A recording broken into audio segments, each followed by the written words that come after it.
పిల్లలకి స్కూల్ పాఠశాలైతే పేరెంట్స్‌కి స్కూల్ పేరెంట్స్‌శాల.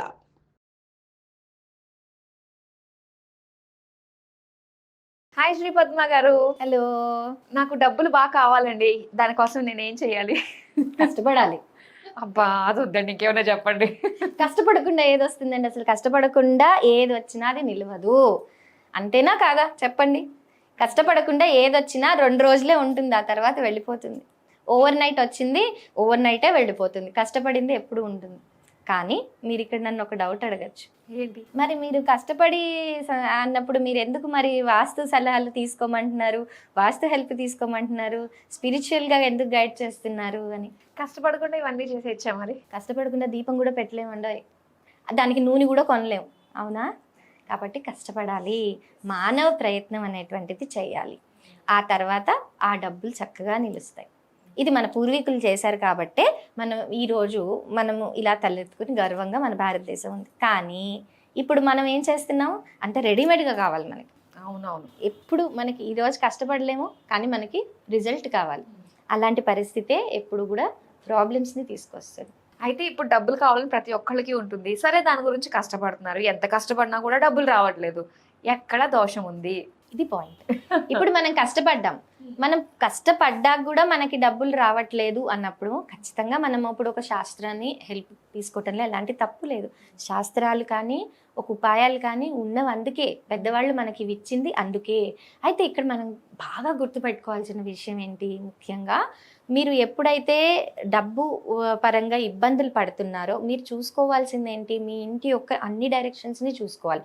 మనకి డబ్బు అనగానే ఫస్ట్ గుర్తుకొచ్చేది ఉత్తరం.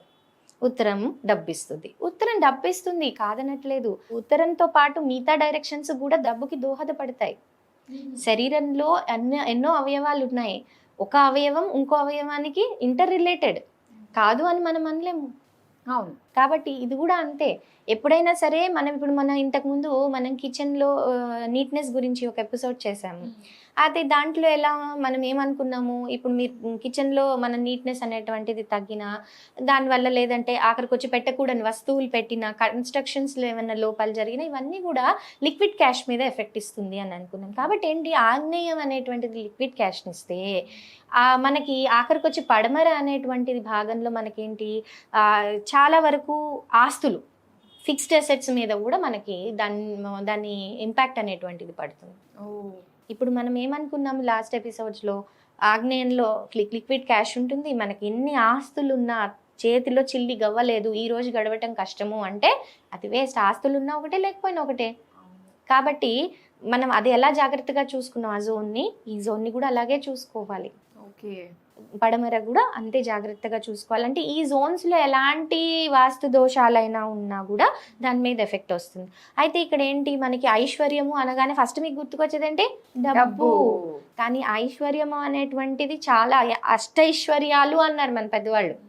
అది కేవలం ధనమే కాదు, ధనం కాకుండా ఆరోగ్యము మనకు ఐశ్వర్యమే, పిల్లలు మనకు ఐశ్వర్యమే, మన ధైర్యము, శక్తి సామర్థ్యాలు ఇవన్నీ కూడా మనకు అంతా ఐశ్వర్యమే, అష్టలక్ష్ములే ఉన్నాయి. కాబట్టి ఏంటి, ఈ ఐశ్వర్యము అన్ని విధాలుగా చూసుకోవాలి. మన దగ్గర డబ్బు ఉంది కానీ ఆరోగ్యం లేదు, మరి మనకి డబ్బులు ఉన్నా ఒకటే, లేకపోయినా ఆ డబ్బులన్నీ వెళ్ళిపోతాయి, హాస్పిటల్ పాలైపోతాయి. కాబట్టి ఏంటి, ఇక్కడ మనం ఉత్తరం నుంచి మనకి డబ్బు వస్తుంది, ఉత్తరం మళ్ళీ ఆరోగ్యాన్ని కూడా ఇస్తుంది. కాబట్టి ఈ నార్త్ జోన్ని కేవలం ఈ దృష్టితోనే కాకుండా ఆరోగ్యము అనేటువంటి దృష్టితో కూడా మనం చూసుకోవాలి. అయితే మనకి కొన్ని సార్లు ఏంటంటే అనుకున్న పనులు జరగవు, ఆపర్చునిటీస్ చేతి వరకు వచ్చి వెళ్ళిపోతూ ఉంటాయి. దీనికి ఏది కారణం అంటారు? ఎప్పుడైనా సరే చేతికి ఆపర్చునిటీస్ వస్తున్నాయని అంటే అగైన్ మనం ఉత్తరం చూసుకోవాలి. మనం ఉత్తరంలో కూడా ఏమన్నా ఉన్నాయని తూర్పు చూసుకోవాలి. తూర్పు అనేటువంటిది సత్సంబంధాలు, సామాజిక సత్సంబంధాలను ఇచ్చేటువంటి జోన్. కాబట్టి ఇది మనకి ఏంటంటే సత్సంబంధాలు ఎలా ఉన్నాయి, సత్సంబంధాలు పాడైతే చేతికి వచ్చినట్టే వచ్చి అన్ని వెళ్ళిపోతూ ఉంటాయి. అలాగే నైరుతి చూసుకోవాలి, స్టెబిలిటీ. మనకి మనకు అర్త్ ఎలిమెంట్ అక్కడ ఏదైనా ప్రాబ్లంలో పడింది, అప్పుడు మనం ఏం చేస్తాము, మనకి ఆ స్టెబిలిటీ అనేటువంటిది ఎప్పుడైతే మనం కోల్పోతామో అన్ని చేతికి వచ్చినట్టే వస్తాయి, పోతూ ఉంటాయి. ఎందుకంటే మనకు ఆ పనిని పూర్తి చేయడానికి అంత ఓపిక ఉండదు, అంత తీరిక ఉండదు.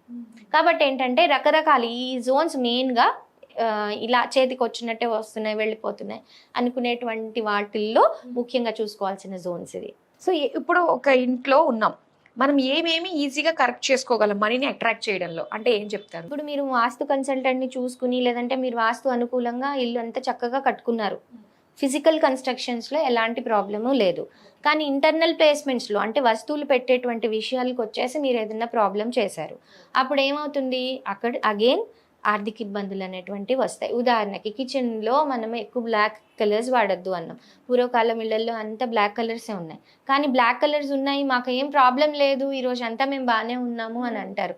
నిజంగా కనుక చూస్తే ఆ ప్రాబ్లం అనేటువంటిది కేవలం డబ్బు పరంగానే కాదు, ఇంకా చాలా రకాలైనటువంటి ఇబ్బందులు, డబ్బుతో కూడుకున్నటువంటి ఇబ్బందులు వాళ్ళు ఫేస్ చేసి ఉన్నారు. పిల్లల పెళ్ళిళ్ళు కావచ్చు, చదువులు కావచ్చు, వాళ్ళ ఆశల్ని కోరికల్ని చంపుకుని వాళ్ళ పిల్లల కోసం పెట్టిన పరిస్థితులు కూడా ఉన్నాయి. అంటే అది అందరూ చేస్తారు అని అంటే అందరూ ఎందుకు చేస్తారు, కొంతమంది చేస్తారు, కొంతమంది చేయరు. వాళ్ళకి అనుకూలత ఉందనుకోండి, వాళ్ళు అలా ఉండాల్సిన అవసరం లేదు కదా. ఈ ఇంపాక్ట్ కూడా దానివల్ల పడుతుంది. కాబట్టి ఏంటంటే కలర్స్ ఎంపికలో కూడా మనం కొంత జాగ్రత్త వహించాలి. అమ్మమ్మలు తాతమ్మలు వాళ్ళందరూ ఏం చేసేవాళ్ళు, పోపుల డబ్బాల్లో చక్కగా డబ్బులు దాచుకునే వాళ్ళు. ఇంట్లో ఏదైనా అవసరం వచ్చినప్పుడు తీసి కాస్త ఇచ్చేవాళ్ళు, అది చాలా మంచిది.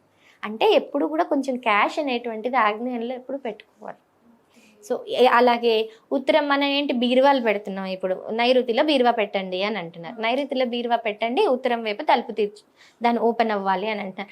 అసలు వాస్తవానికి ఆలోచించండి, నైరుతిలో బీరువా పెట్టింది అయితే ఉత్తరంలో ఎందుకు ఓపెన్ అవుతుంది? 225 degrees నైరుతి మనకి.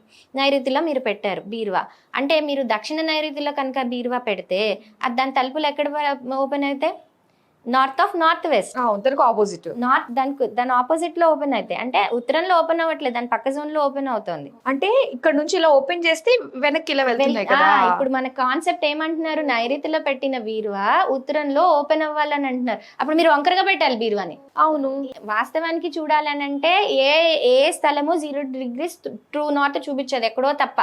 అది ఎంతో అదృష్టం ఉండాలి అలాంటి స్థలం రావాలంటే. అలాంటప్పుడు ఏమవుతుంది, కొంచెం వంకర టింకర్ డైరెక్షన్స్ ఉంటాయి ఎప్పుడు కూడా. అలా ఉన్నప్పుడు ఏంటి, మీరు బీరువాని పెట్టినప్పుడు దక్షిణ నైరుతిలో పెట్టిన బీరువా మనకి వాయువ్య స్థానంలో, వాయువ్యం అంటే ఏంటి, ఉత్తర వాయువ్యాన్ని చూస్తుంది. పడమర నైరుతిలో పెట్టిన బీరువా ఆగ్నేయంలో తూర్పు ఆగ్నేయాన్ని చూస్తుంది. మీకు ఉత్తరాన్ని చూడాలంటే కొంచెం స్లాంటింగ్ గా పెట్టాలి. అలా పెడతామా? పెట్టాం. దాని అర్థం ఏంటంటే నైరుతిలో పెట్టిన బీరువా పడమర వాయువ్యాన్ని ఎప్పుడైతే చూస్తుంది, పడమర వాయువ్యం అంటే ఏంటి, జోన్ ఆఫ్ అట్రాక్షన్.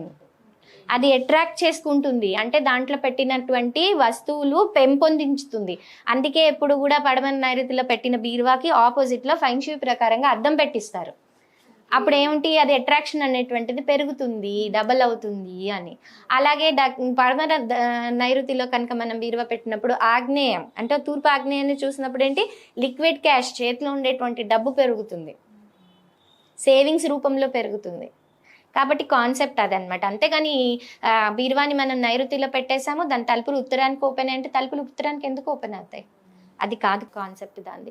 ఇక్కడ ఏంటి, ఇంకొకటి ఏంటి, ఇది ఒక కాన్సెప్ట్. అయితే ఈ కాన్సెప్ట్ని గుర్తుపెట్టుకుని మనం ఏం చేసాం, ఉత్తరాన్ని నెగ్లెక్ట్ చేసేస్తున్నాం.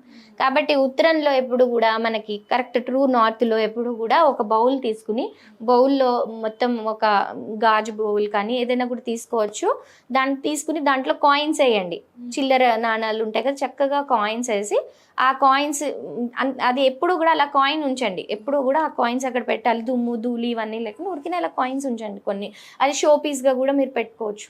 దానివల్ల ఏమవుతుంది, మనకి డబ్బు అనేటువంటిది ఎక్కువగా ఇన్ఫ్లో అనేటువంటిది పెరుగుతుంది. నార్త్లో అది పెట్టాలి. పూర్వకాలంలో అనేవాళ్ళు మనకి ఇలా బీరువాళ్ళు కాన్సెప్ట్ లేనప్పుడు ఉత్తరంలోనే పెట్టుకునేవాళ్ళు. ఈ నైరుతి అనే కాన్సెప్ట్ ఉండేది కాదు అప్పుడు.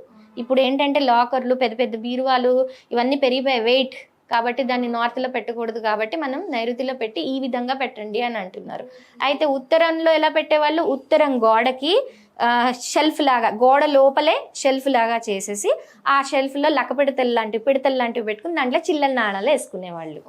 బాగా ఉండేవాళ్ళు ఏం చేసేవాళ్ళు, కొంచెం స్తోమత ఉన్న వాళ్ళకి పెట్టెలు ఉండేవి, పెద్ద పెద్ద ట్రంక్ పెట్టెల్లాగా పెద్ద పెట్టెలు ఉండేవి, చెక్కతో చేసిన, దాంట్లో నగలు అన్ని వాల్యుబుల్స్ అన్ని పెట్టుకునేవాళ్ళు. ఇంకా దాయాలనుకునే వాళ్ళు ఉత్తరంలో ఇలా చిన్నగా గొయ్య చేసేసి ఆ గోతిలో ఇవన్నీ పెట్టేసి అలా మూసేసేవాళ్ళు. అందుకే కదా మనకి లంకె బిందెలు ఇవన్నీ కూడా దొరికింది ఎలాగా, ఆ కాన్సెప్ట్ అది.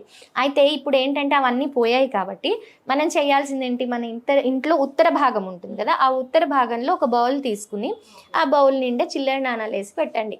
ఏదో ఒకటి రూపాయో 50 పైసల్లో 2 రూపాయలు 5 రూపాయలు మీకు ఎన్ని దొరికితే అన్ని దాంట్లో వేసి పెట్టండి. అది దుమ్ము ధూళి పట్టకుండా ఎప్పటికప్పుడు ఫ్రెష్గా ఉంచుకోండి. ఓకే. అంతకు మించి చేయాల్సిన అవసరం లేదు. మనీ అట్రాక్ట్ అవుతుంది అనమాట. మనీ అట్రాక్ట్ అవుతుంది దానివల్ల. కానీ ఎన్ని విన్నా కూడా ఎంత తెలుసుకున్నా కూడా ఇంకా ఇంకా అనిపిస్తుంది అండి, ఇంకా సంథింగ్ ఏదో మిస్ కొడుతుంది మన ఇంట్లో అన్నట్టుగా. సో మన వీడియోస్ లో అయితే మాక్సిమం మనం అన్ని రకాలుగా చేస్తున్నాం. ప్రతి ఒక్క మనిషికి ఉండే కామన్ డౌట్ ని కూడా మనం కవర్ చేద్దామండి ఫ్యూచర్ వీడియోస్ లో. తప్పకుండా. సో ఇప్పటి వరకు అయితే చాలా చక్కగా మాకు తెలియజేసినందుకు థ్యాంక్ యూ సో మచ్.